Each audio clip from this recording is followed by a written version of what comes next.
Bonjour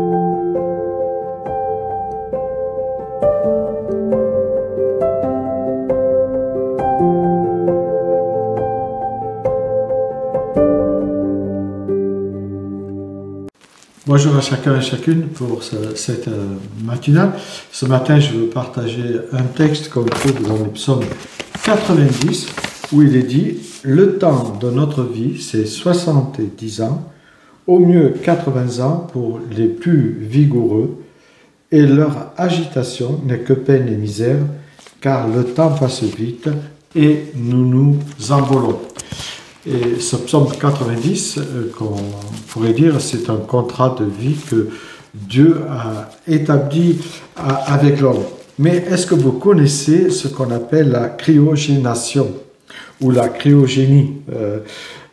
Donc c'est cette fameuse période de conservation par le froid de l'être humain. Plusieurs entreprises se sont lancées dans ce procédé qui est souvent basé, on peut dire, ou aux États-Unis ou en Russie ou dans d'autres pays, qui proposent de congeler en partie ou intégralement votre corps quand vous êtes déclaré mort légalement. Et justement, c'est dans l'espoir de redonner vie un jour, dans l'espoir on pourrait dire d'une seconde chance, une seconde vie. Et là, on s'aperçoit que c'est l'hantise de tout être humain de devoir mourir, même si on sait que quand on est né, on naît pour mourir un jour, normalement. En tout cas, c'est ce que nous comprenons d'après l'Écriture. L'homme veut ressusciter des morts, il se lance dans le projet où il voudrait être comme un Dieu, un projet, je dirais, complètement givré, et ça c'est un jeu de mots que l'on peut faire par rapport à cette congélation, mais malheureusement de plus en plus de personnes le font parce qu'ils veulent une forme de vie justement après la mort.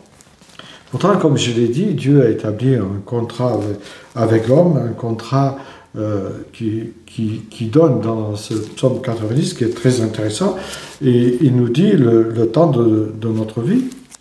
Si tout va bien, si nous ne tombons pas malades, si nous n'avons pas d'accident, etc., la limite, elle est donnée par Dieu à 70 ans. Et après, il parle des plus vigoureux, moi je dirais du bonus que Dieu donne, et il dit les plus vigoureux, c'est 80 ans. Et puis après, je dirais, il y a les super vigoureux, le super bonus, c'est 80 ans, et après, comme Jeanne Calment, qui elle a vécu 122 ans. En fait, au travers de ce qu'on entend, et au travers de la lecture de ce psaume, l'homme remet en question l'âge de sa mort. Parce qu'il a cette crainte de l'après. Et donc, tout homme veut vivre éternellement, et ça peut se comprendre, puisque Dieu a mis la pensée de son éternité au fond de chaque être humain. Un jour, les gens perdent un être cher, et ça fait partie de notre vie de tous les jours, de perdre des êtres chers, et que ce soit à 70 ans, 80 ans ou 90 ou même plus, on va dire que c'est toujours trop tôt, et c'est normal quand on aime quelqu'un, c'est toujours trop tôt quand il part. Pourtant, le contrat ou le temps que Dieu nous laisse a passé ici-bas, puisqu'il nous dit que nous sommes des voyageurs, des pèlerins aussi.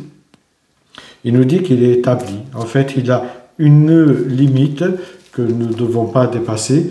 Mais justement, pendant ce temps de passage que nous avons sur la terre, Dieu nous dit que c'est une préparation à sa rencontre.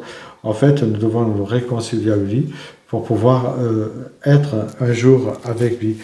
Et c'est vrai qu'on pourrait dire que l'homme a beau faire tout ce qu'il veut, mais sans Christ, nous sommes cuits, un peu comme ces deux images de deux œufs qui regardent un œuf dans la poêle et qui dit à son ami sans Christ, en fait, nous sommes cuits.